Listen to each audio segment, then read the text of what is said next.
آپ صرف اللہ کا بندہ بننا چاہتے ہیں، 3 مقابلے کرنے پڑیں گے۔ سب سے پہلے کس سے مقابلہ کرنا ہوگا؟ اپنے نفس سے، کہ مسجد تو بنا دی شب بھر میں ایمان کی حرارت والوں نے، من اپنا پرانا پاپی ہے، برسوں میں نمازی بن نہ سکا۔ کوئی شخص رشوت پیش کر رہا ہے، حرام شے ہے، نفس کیا کہتا ہے؟ لے لو، کہتا ہے کہ نہیں؟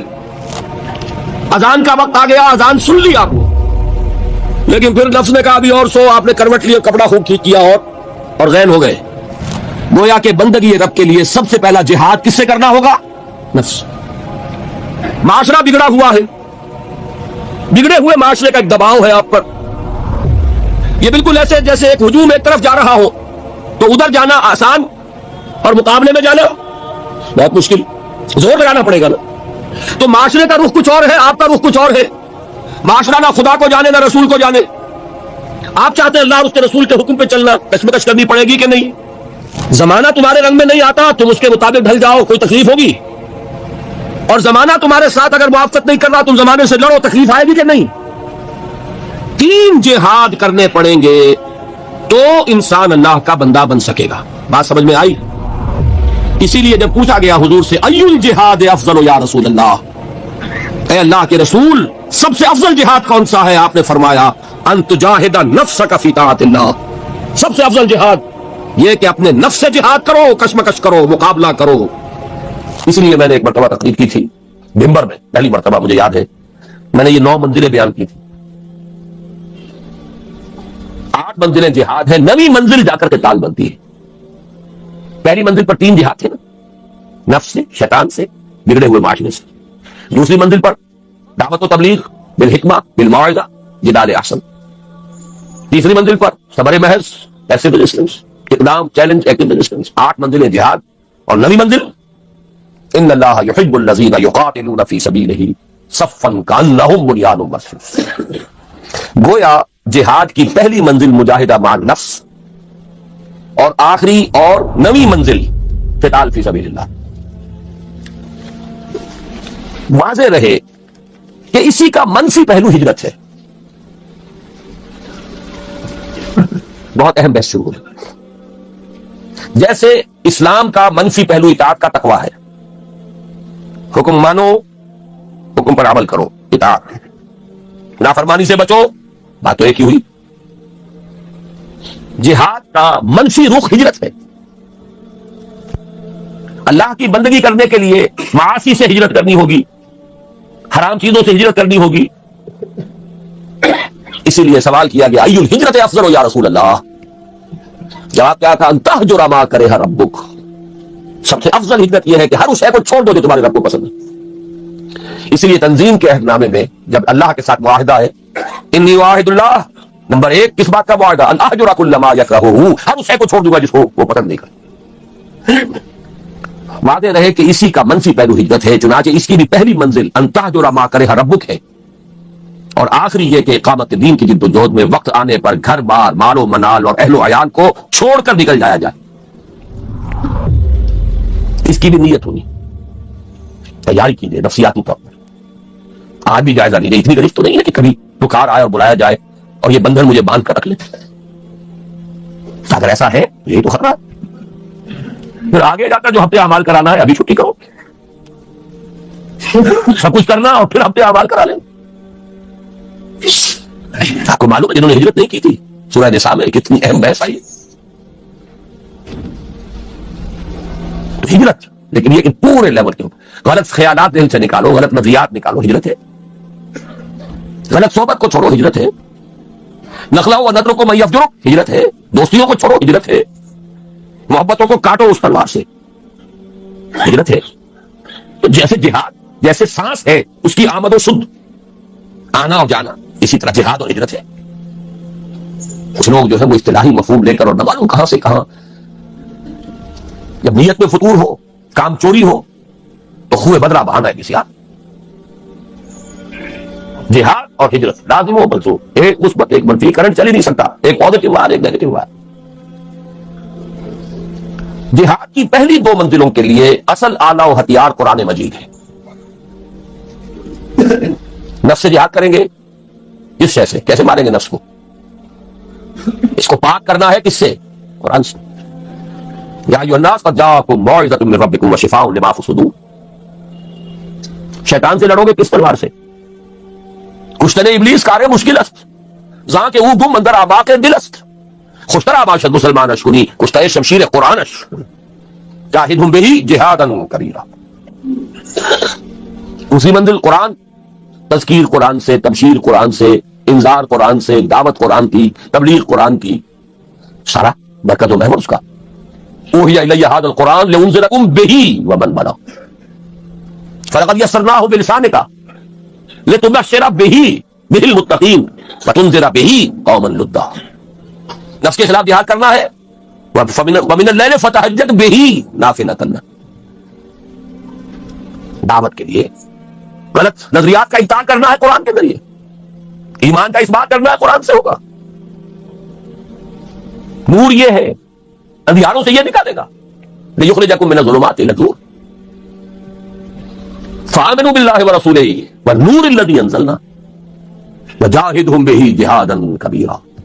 مکی دور کا یہ شمشیر قرآن اتر کر ہرا سے سوئے قوم آیا اور ایک نسخہ کی لیا. جہاد کی پہلی دو منزلوں کے لیے اصل آلہ و ہتھیار قرآن مجید ہے، یعنی جہاد بالقرآن.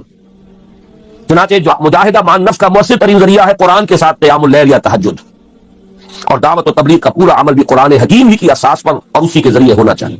یتلو علیہم آیاتہ ویزکیہم ویعلمہم الکتاب والحکمہ، سارا اساسی منہاج قرآن کی بالکل رہا. تیسری اور آخری منزل عہد حاضر میں جہاد بالید کی موضوع ترین صورت فواحش و منکرات کے خلاف پرامن مظاہرے ہیں. صرف مظاہرہ نہیں، پکیٹنگ، گھیراؤ، جلاؤ نہیں، گھیراؤ نہیں ہونے دیں گے. بل حافظون لحدود اللہ، چلاؤ گولی، مار دو جنوں کو مارتے ہو. شہادت مطلوب مقصود مومن نبال غنیمت نتیش میں کچھ شک. یہ میرا کل کا موضوع ہے، لیکن یہ کہ یہاں جہاد بالید کسی کو نہیں منکر بالید کہا ہے. من رأى منكم منكرا فليغيره بيده فإن لم يستطع فبلسانه فإن لم يستطع فبقلبه وذلك ضعف الإيمان. فمن جاهدهم بيده فهو مؤمن ومن جاهدهم بلسانه فهو مؤمن ومن جاهدهم بقلبه فهو مؤمن وليس وراء ذلك من الإيمان حبة خردل. لیکن نوٹ کیجئے، لیکن اس میں نوبت فقہائے کرام کی طے کردہ شرائط کے تحت قتال یعنی جہاد بالسیف تک بھی آ سکتی ہے. اس کو یہ سمجھ لینا کہ یہ سرے سے اب دائرے سے خارج ہو گیا، یہ تو قادیانیوں کا خیال ہے، اور بالفعل ہمارے بہت سے علماء اسے خارج کیے بیٹھے، بڑے بڑے مفکرین خارج کیے بیٹھے. بعض لوگوں کو یہ مغالطہ لاحق ہو گیا ہے فاسق و فاجر حکمرانوں کے خلاف خروج نہیں ہو سکتا. یقیناً بعض ایسی احادیث ہے، لیکن دوسری احادیث بھی موجود. جب ایک ہی حدیث سے آپ سارا مسئلہ نکالیں گے تو بڑی گمراہی میں آ جائے گی. من قال لا الہ الا اللہ دخل الجنہ، یہاں تو ایمان بالرسالت بھی ثابت نہیں ہوتا. اس نے کہا لا الہ الا اللہ جنت میں داخل ہو جائے گا، آپ پورا مورچہ لگا دیں گے. نہیں، ایمان بالرسالت لازم ہے، ایمان بالآخرت لازم ہے، ایمان بالقرآن لازم ہے، پھر اس کے عملی تقاضے لازم ہے. تو اس کو بھی اچھی طریقے سے سمجھ لیجیے. قتال اور فساق و فجار حکمرانوں کے خلاف طاقت کا استعمال، لیکن اس کی شرائط ہے. امام ابو حنیفہ جن کو میں سید الفقہاء سمجھتا ہوں، انہوں نے اس کے لیے واضح طور پر کہا کہ نہیں المنکر اگر زبان سے مؤثر نہیں ہو رہا تو فبالسیف، تلوار. لیکن اس کے لیے طاقت اتنی بہم پہنچ چکی ہو، یہ نہیں کہ 4 آدمی اکٹھے کیے 4 کو مروا دیا، پھر آگے چلے، پھر 10 اور اکٹھے کیے 10 کو مروا دیا. یہ نہیں، ہنگامہ کیا، جماعت بنائیے، قوت جمع کیجیے، تربیت دیجیے، منظم کیجیے، محتسب تعداد اتنی کہ جو بھی آپ کے اندازے ہیں اس کے اعتبار سے، ویسے کچھ ہے کہیں سے آ جائے بورڈ فرام دی بلو، وہ بات دوسری ہے، لیکن ہر اندازے میں آپ یہ تقریباً یہ یقین رکھیں کہ اب اتنی طاقت ہے کہ ہم بدل دیں گے اس نظام کو، کامیابی ہو جائے تب جا کر اس کا انکار، ورنہ نہیں. ٹیررزم جو ہے جو چل رہا ہے آج کل، ادھر حقیقت جہاد اور قتال کو بدنام کرنے والی چیز ہے، لیکن یہ جو اس کو خارج کر دینا اس کی غلط ہے. اس میں نوبت فقہائے کرام کی طے کردہ شرائط کے تحت قتال یعنی جہاد بالسیف تک بھی آ سکتی ہے. یہ ہے جہاد کی بحث. پہلا جو لازمی تقاضا ہے ان 3 فرائض کے لیے وہ ہے جہاد. دوسرا لزوم اجتماعیت، اجتماعیت کا لزوم. اس میں بھی درجے ہوں گے، کسی جگہ یہ مستحب ہوگا، کسی جگہ یہ مفید کہہ لیجئے، ممد کہہ لیجئے، کسی جگہ لازم ہوگا. ہر وقت ہر حال میں لازم نہیں. فریضہ اول کے ضمن میں صرف صحبت صالح، کونوا مع الصادقین. اللہ کا بندہ بننا ہے آپ کو، نفس سے جہاد کرنا ہے، شیطان سے کرنا ہے، معاشرے سے کرنا ہے، تو ایسے لوگوں کی معیت تلاش کریں، ایسوں کا قرب، ایسوں کی صحبت جو یہی کام کر رہے ہو، یہی کرنا چاہتے ہو. اس سے تقویت پہنچے گی آپ کو. مرید کسے کہتے ہیں؟ ارادہ کرنے والا. آپ نے ارادہ کیا ہے اور بھی ہے، اس نے بھی ارادہ کر لیا ہے، یہ مرید جمع. اس سے یقیناً تقویت حاصل ہوگی. لیکن عقلاً محض اس کام کے لیے جماعت کا ایک مفہوم خاص بول رہا ہوں، جماعت ڈسپلن، سموتاعت والی جماعت، اس کام کے لیے ضروری نہیں. نمبر 2، اسی طرح فریضہ ثانی کے ضمن میں درس گاہوں، اداروں، انجمنوں اور سوسائٹیوں سے پورا ہو سکتا. دین کی دعوت و تبلیغ ہے، ڈھیلا ڈھالا نظم ادارہ ہے، اشاعت قرآن کا ادارہ، پبلشنگ ہاؤس ہے، آڈیو ویڈیوز کا کوئی سلسلہ ہے، جرائد ہے، رسائل ہیں، انجمنیں ہیں، دارالعلوم ہے. یہ سب اس کا ذریعہ ہے. یہ جماعتیں نہیں ہیں، اجتماعیت تو ہے. لزوم اجتماعیت لکھا ہے میں نے اوپر. اجتماعیت ایک عام لفظ ہے. نیوز آرگنائزیشن، ایسوسیشنز، انجمنیں، ان میں وہ سموتاعت، ڈسپلن یہ نہیں. ٹھیک ہے، ایک دستور ہے، قانون ہے، اس کے مطابق آپ نے تقسیم کار کر دی ہے. کوئی صدر ہے، کوئی سیکریٹری ہے، جس کی ٹانگ گھسیٹی ہو گھسیٹ لیجیے، نو کانفیڈنس لے آئیے اس کے خلاف. جس کو آپ برقرار رکھنا چاہیں رکھیں، وہ بھی رکھیں. آپ کا دارالعلوم ہے، اس کا کوئی محتمم ہے، بہرحال نظم تو وہاں ہوگا، لیکن یہ کہ وہ جماعت کا سلسلہ نہیں. لیکن اب ہے اصل شے، فریضہ ثالث کے ضمن میں سم و طاعت فی المعروف کے ٹھیٹھ اسلامی اور عسکری اصول پر مبنی جماعت کے بغیر پورا نہیں. کوئی احمق ہوگا جو سمجھے کہ یہ کام ہو سکتا ہے بغیر اس کے. ٹھیٹھ اسلامی اور عسکری ملٹری ڈسپلن، وہاں آپ کو یہ اختیار نہیں ہے، حق حاصل نہیں ہے کہ آپ اپنے سپیریئر سے یہ پوچھیں کہ یہ حکم آپ کیوں دے رہے ہیں، مجھے کیا حکمت ہے. There's not a reason why, there's but to do that. عسکری اور ٹھیٹھ اسلامی سم و طاعت، فاسمعوا واطیعوا. اللہ کی سم و طاعت مطلق، رسول کی سم و طاعت مطلق، اللہ یہ کہ وہ خود کہہ دے کہ یہ صرف میرا مشورہ ہے، حکم نہیں ہے. جیسے حضرت بریرہ نے پوچھ لیا تھا. حضرت مغیث ایک غلام تھے، حضرت بریرہ ایک کنیز تھی، ان کے ساتھ نکاح تھا. حضرت عائشہ کی کنیز تھی حضرت بریرہ. حضرت عائشہ نے انہیں آزاد کر دیا، اب ان کا سٹیٹس ہو گیا اونچا، وہ غلام کے غلام تھے. یہ ایک خیار حاصل ہوتا ہے، اختیار، چوائس. کنیز پہلے جس کے نکاح میں تھی، کنیز ہونے کی حیثیت سے کسی غلام کے، اب جب وہ حرہ ہو گئی، آزاد ہو گئی، تو شی ہیڈ این آپشن. وہ چاہے تو اب اس کے نکاح میں رہے، چاہے تو نہ رہے. کفر نہیں رہا نا وہ. تو حضرت بریرہ نے کہا میں تو اس کے نکاح میں نہیں رہوں گی مغیث کے. انہیں بہت محبت تھی، انہوں نے پہلے خود خوش آمد کی، نہیں مانی. پھر سفارش کروائی. سفارش بھی کس کی؟ محمد رسول اللہ صلی اللہ علیہ وسلم کہ حضور سے کہیے. حضور نے فرمایا بریرہ کیا حرج ہے اگر تم مغیث کے گھر میں رہو. پورا فوراً سوال کیا، حضور آپ کا حکم ہے یا مشورہ؟ فرمایا نہیں، حکم نہیں ہے، مشورہ ہے، تو میرے لیے قابل قبول نہیں ہے. حکم کو نہیں کہا. ما كان لمؤمن ولا مؤمنة اذا قضى الله ورسوله امرا ان يكون لهم الخيرة فيهم. مشورے کو آپ چھوڑ سکتے ہیں، ٹھیک ہے، چوائس سے. ایک عورت جانتی ہے کہ بیوی کی حیثیت سے اسے کیا فرائض ادا کرنے ہیں. ذہن قلباً جس کو وہ قبول نہ کر رہی ہو، اس کے ساتھ وہ حقوق جو ہے وہ ادا کر سکے لیکن نہیں کر سکے. She knows it badly. لیکن حکم ہو تو سم و طاعت مطلق، نو ایکسیپشن. آگے چل کر حضور کے بعد اب ہے فی المعروف. صرف ایک اس کے اندر ایکسیپشن ہوگی، اگر اللہ اس کے رسول کے واضح احکام کے خلاف کوئی بات ہے تو نہیں مان. اس کی وضاحت میں بعد میں کروں گا کیونکہ مجھے آج حدیث بھی ذرا آپ کو پڑھانی. تو یہ لزوم اجتماعیت جو ہے، اس کا تقاضا فریضہ اول کے ضمن میں صرف صحبت صالح سے پورا ہو جاتا ہے، کونوا مع الصادقین. سیکنڈ لیول پر درس گاہوں، اداروں، انجمنوں اور سوسائٹیوں سے پورا ہو سکتا ہے. سم و طاعت والی جماعت ضروری نہیں. لیکن فریضہ ثالث کے ضمن میں سم و طاعت فی المعروف کے ٹھیٹھ اسلامی اور عسکری اصول پر مبنی جماعت کے بغیر پورا نہیں ہو سکتا. یہی مراد ہے حضور کے الفاظ مبارکہ سے آمرکم بخمس بالجماعت والسمع والطاعت والہجرۃ والجہاد فی سبیل اللہ. آپ یہ بھی کہہ سکتے ہیں میں نے پورا جو ہے یہ 2 گھنٹوں میں صرف اس حدیث کا درس دیا ہے آپ کو.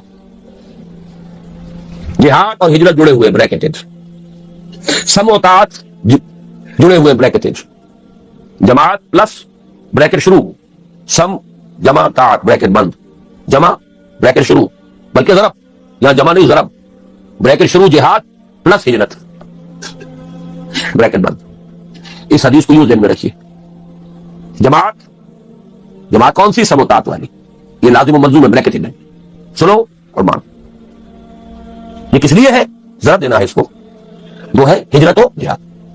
آمرکم بخمس بالجماعت والسمع والطاعت والہجرت والجہاد فی سبیل اللہ. تیسرا لزوم بیعت. تو نماز کے لیے وضو کے لیے پاک پانی. بیعت جو ہے، ایک تو ہے بیع، وہ تو اللہ سے ہوئی، جان و مال اس کے حوالے، جنت رب کے امیدوار ہے. ایک ہے بیعت کسی انسان کے ہاتھ پر. وہ انسان رسول بھی تھے تو انسان تھے، ان کے ساتھ بیعت سموتات مطلقاً. اب آپ کے بعد جو انسان ہے غیر معصوم ہے، چاہے وہ ابو بکر ہو، ان کے ساتھ سموتات فی المعروف. بالکل میتھمیٹیکل سمجھ ان چیزوں کو.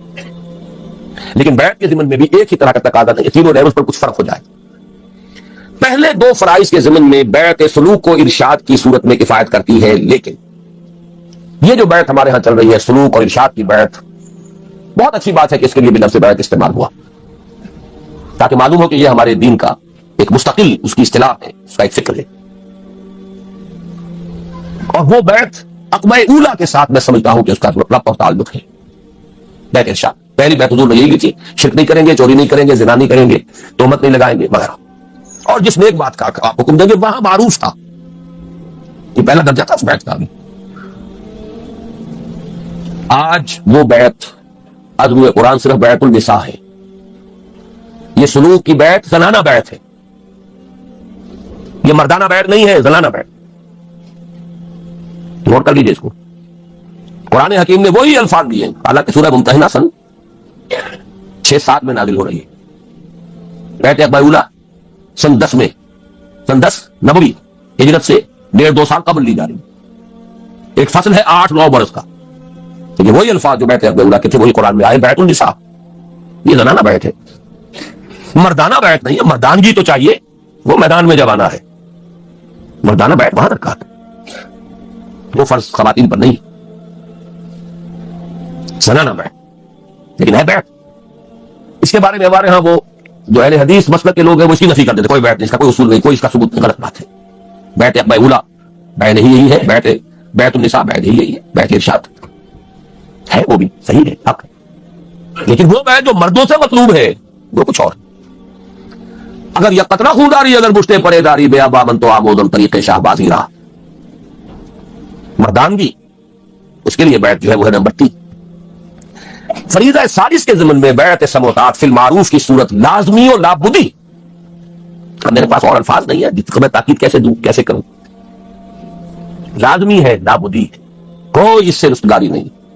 یا تو کہیے کہ وہ فرض ہے ہی نہیں، ٹھیک ہے، چھٹی ہو گئی. جس گاؤں جانا نہیں اس کا راستہ کا ہے وہ پوچھنا. اگر مانتے ہیں کہ وہ فرض ہے، بلند ترین منزل کے لیے جدوجہد فرض، تو کوئی پاگل ہوگا، احمق ہوگا، ڈھیٹ ہوگا تو اس کے لزوم کا انکار کرے. فریضہ ثالث کے ضمن میں بیعت سموتات فی المعروف کی صورت لازمی اور لابدی. اسی کی جانب اشارہ ہے مسلم شریف کی روایت عن عبداللہ ابن عمر رضی اللہ تعالی عنہما، جس میں حضور صلی اللہ علیہ وسلم کے الفاظ مبارکہ وارد ہوئے ہیں کہ من مات ولیس فی عنقہ بیعۃ مات میتۃ جاہلیۃ. جو شخص مرا اس حال میں کہ اس کی گردن میں بیعت کا تناغہ نہیں تھا، وہ جاہلیت کی موت مرا ہے، ایمان اور اسلام کی موت نہیں مرا ہے. جو لوگ اس بیعت ارشاد کو سمجھ لیتے ہیں کہ یہ تقاضا پورا ہو رہا ہے، وہ اپنے آپ کو دھوکہ دے رہے ہیں. یہ دوسری بیعت کا تذکرہ ہے. اس حدیث کے بارے میں بھی میرے جو الفاظ تھے اوریجنل ان میں میں نے تھوڑا سا اضافہ کیا. اس پر اصل میں مجھے متنبہ کیا تھا مولانا سید حامد میاں رحمۃ اللہ علیہ نے، جو ہمارے مستشارین میں سے تھے تنظیم. تو چونک گئے اس کو دیکھ کر، یہ آپ اس طرح اس کو لازم قرار دے رہے ہیں، یہ مفہوم تو ہمارے بزرگوں اور اسلاف میں سے کسی نے بیان نہیں کیا کہ اس معنی میں یہ بیعت جو ہے لازم ہے. میں نے انہیں جواب دیا بڑی ٹیکنیکل ٹرمز میں. مولانا اسمت اللہ صاحب سمجھیں گے اس ٹیکنیکل ٹرمینالوجی. میں نے کہا مولانا پہلی بات تو یہ ہے کہ کسی شے کا عدم ذکر اس کے عدم وجود کو مستلزم نہیں. کسی شے کا ذکر نہ کیا جائے اس کا مطلب یہ نہیں وہ ہے. یہاں کتنے لوگ ہیں، میں کتنے کچھ لوگوں کا ذکر کرتا ہوں تو اس سے باقی لوگوں کی نفی تو نہیں ہے. اگر اسلاف میں سے کچھ لوگوں نے اس کا ذکر نہیں کیا تو اس سے یہ لازم نہیں آتا. تھا مثال دی، اور میں بہت ہی اللہ کا شکر ادا کرتا ہوں کہ میرے علم میں وہ مثال آ گئی تھی کہ میرے استاد بھی تھے مولانا منتخب الحق قادری، انہوں نے بتایا کہ ان کے جو استاد تھے مولانا معین الدین اجمیری رحمۃ اللہ علیہ، ان کی جو لائبریری تھی اس کی ایک الماری ایسی تھی جس کی وہ چابی کسی کو نہیں دیتے تھے کبھی، اس کی کتابیں جھاڑنی ہوتی تھی تو خود ہی۔ ایک مرتبہ کہیں طبیعت ناساز تھی، اور یہ ان کے بہت چہیتے شاگرد تھے مجھے، اور وہ رہتے تھے قبرستان میں وہ جگہ بنائی ہوئی تھی، وہاں رہتے تھے۔ یہ بھی وہ کہتے تھے ہمیں سمجھ میں نہیں آتا تھا ان کے بعد سے بنے گھر موجود ہیں اجمیر شہر کے اندر، وہاں کیوں نہیں رہتے؟ اور پھر یہ کہ وہاں پہ کچھ لوگ آتے رہتے تھے، ولایتی کہتے تھے، پٹھان اس وقت جو افغان پٹھان ولایتی آتے رہتے تھے۔ ایک دفعہ طبیعت ناساز تھی، انہوں نے فرمایا کہ تم ذرا میری الماری صاف کرو، تو میں نے دیکھا اس میں رجسٹر تھا جس میں ان لوگوں کے نام درج تھے جنہوں نے ان سے بیعت جہاد کی ہوئی تھی، اور یہ شاگرد چہیتے ترین شاگرد، انہیں پتا بھی نہیں۔ تو عدم ذکر، عدم وجود کا مستلزم